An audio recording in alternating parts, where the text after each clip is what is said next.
ফাআকামতু feel মাদিনাতিল মুনাওয়ারাতি 5 আইয়ামিন মা যুকতু যাওয়াকা। আমি আল্লাহর হাবিবের নূরের শহর মদিনাতুল মুনাওয়ারাতে 5 দিন থাকলাম। আমার কাছে কোনো টাকা পয়সা ছিল না। 5 দিন আমি আমার জিহ্বায় কোনো খাদ্য দিতে পারি না।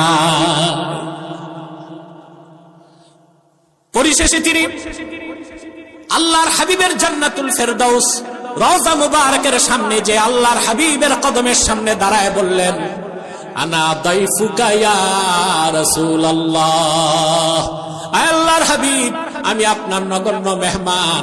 আজকে 5 দিন মদিনা মুনাওয়ারাতে আছি, কোনো কিছু আমার জিহ্বায় দিতে পারি নাই। রোনা জারি করে তিনি আল্লাহর হাবিবের জান্নাতুল ফেরদাউস রওজা মুবারকের পেছনে ঘুমায় গেলেন।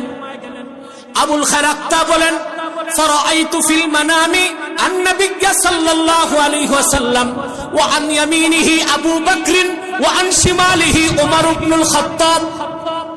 আমি দেখি, ঘুমের মধ্যে দেখি স্বয়ং আল্লাহর হাবিব আমার দিকে আসতেছেন।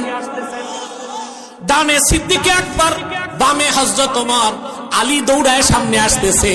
ফাহাররাকানি আলীউন ফাকালা কুম কদ জাআ রাসূলুল্লাহ। হযরত আলী এসে আমার এক ধাক্কা দিয়ে বলল, দাঁড়া, আল্লাহর রাসূল এসেছেন। আমি দাঁড়িয়ে গেলাম।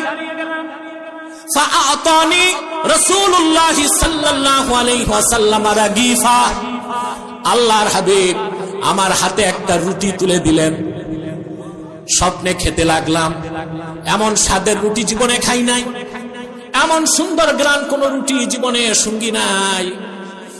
অর্ধেক রুটি খাওয়ার পর ঘুম ভেঙে গেল। চোখ খুলে দেখি আবার হাতে রাসূলুল্লাহর দেওয়া রুটির অর্ধেকটা তখনও রয়ে গেছে।